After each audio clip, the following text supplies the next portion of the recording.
Can you tell us about the genesis of it and who's funding it? Yeah, so we started in early 2007. The reason we started is just as consumers we were frustrated with existing solutions. We had at home a PC next to the television since 2003, and it cost us $2,000, and the software was shameful.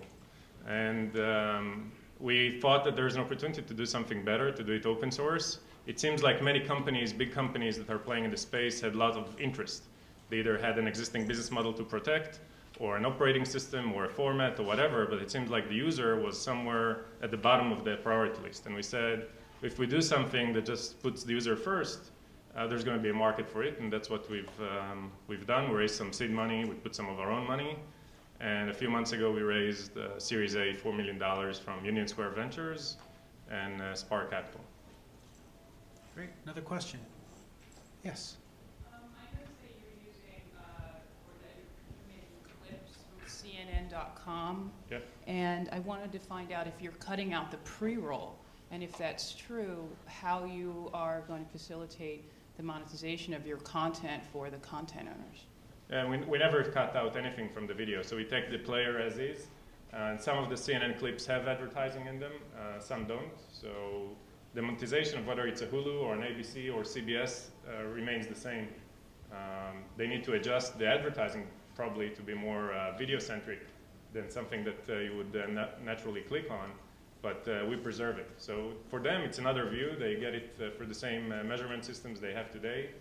We don't make any money of it actually right now. It's the content owners that are making the money. That brings up a question I just got in on Twitter. Can you show data on a business model for Boxee? And related question, how many people are buying content based on friends? Do you see that as a potential business model through the social networking bit? Yes. So right now, Boxee does not generate any revenue. We're focused, as Lisa said, on growing our user base. Our goal was to reach 1 million users by the end of the year. We hope we'll do much better, and to improve in the product. Where we think revenue is going to come from is from the fact that we're agnostic of the business model of the content owners. Means that we can support a transaction-based model like Amazon, or an ad-based model like Hulu, or a subscription model like Netflix. And if we can become significant enough that we can drive serious traffic to those content partners, then we can get a revenue share from those transactions. We think that's a business model that we can apply. And hopefully that asset that we're building, the fact that users are using Boxee to consume their entertainment, that's going to be a valuable asset that could be monetized in various ways. And in terms of the data that we generate, we collect a lot of data. It's just that we don't do anything with it right now. So. It seems like you're the perfect front end for a cable system. You know, so I mean, Comcast, Cablevision, Time Warner, it seems like, you know, those boxes have yet to open up to the internet, which is ridiculous considering they own both pipes. So, I'm just curious if you're kind of going somewhere with that value proposition, saying, look, let your consumers access the internet from TV, and here's how. Yeah, we're very easy. We'll talk with anybody, but the challenge is getting something out of those discussions. And we always figured that cable companies, would be a great distribution, right? They have the set-top box, they have the pipe, they have the customer relationship, they do a truck roll. The only issue is that Boxee right now is kind of threatening to their business model. But couldn't it be, if one of them was forward-thinking enough, a huge differentiator if they partnered with you in an exclusive way comparative to the other cable companies? Yeah, we don't like the word exclusive, but There was a lot of money attached? Yeah, that we like. But we'd love to. I mean, we've spoken with some of the major cable and satellite people. I think some of the reason we're having pains with Hulu is because we spoke with those people, frankly. They didn't know about it. Yeah, maybe I shouldn't have said that, but anyways, we'd love to work with them. We think some of them, or most of them actually are forward thinkers. I don't think like the term, like if you follow the press, some have been calling them like evil or old media, or they don't get it, they're following in the footsteps of the record industry. I don't think they don't get it. I think they get it. It's just that there's billions of dollars on the line for them from subscription fees that they're really afraid of in any way harming. So in these economic times, the prospect of people downgrading their cable package to a lower tier, that's a big hurt in terms of profit margins. And if you go on Twitter and you search Boxee and cable, you see, or Boxee and Comcast, you'll see the number of people that are canceling cable and opting just to use Boxee. That's really scary for them. We'd love to work with them, but I think realistically it's going to take time. The industry usually doesn't like disrupting itself.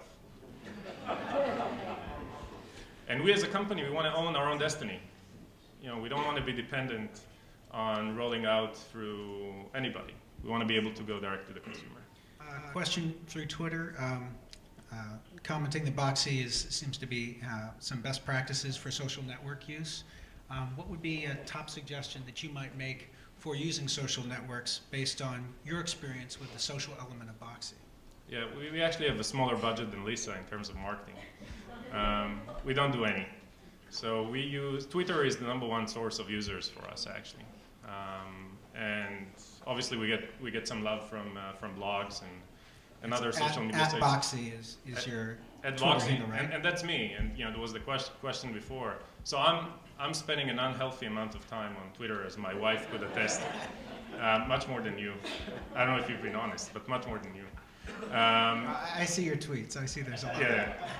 So there's about, I think now, 13,000 people following my tweets, and I'm tweeting, but I'm listening as you are. So if anybody, it doesn't matter if the person just joined Twitter and has 5 followers, or it's someone like Steve or Jeff that are mega Twitter celebrities.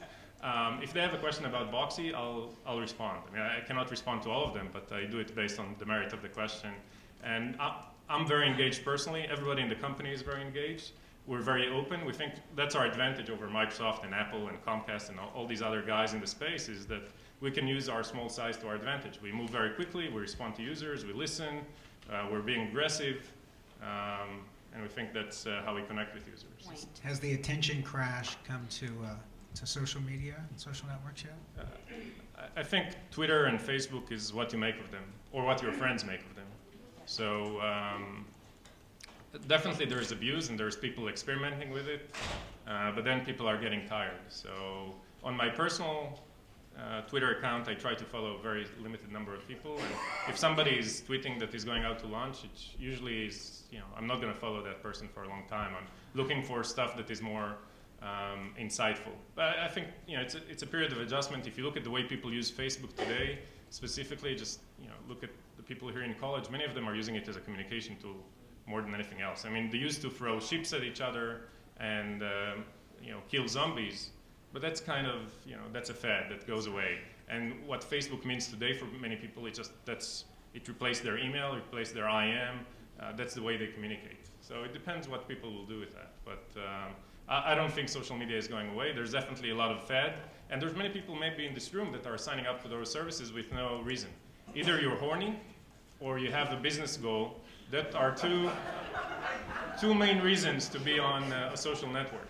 So getting laid or getting business.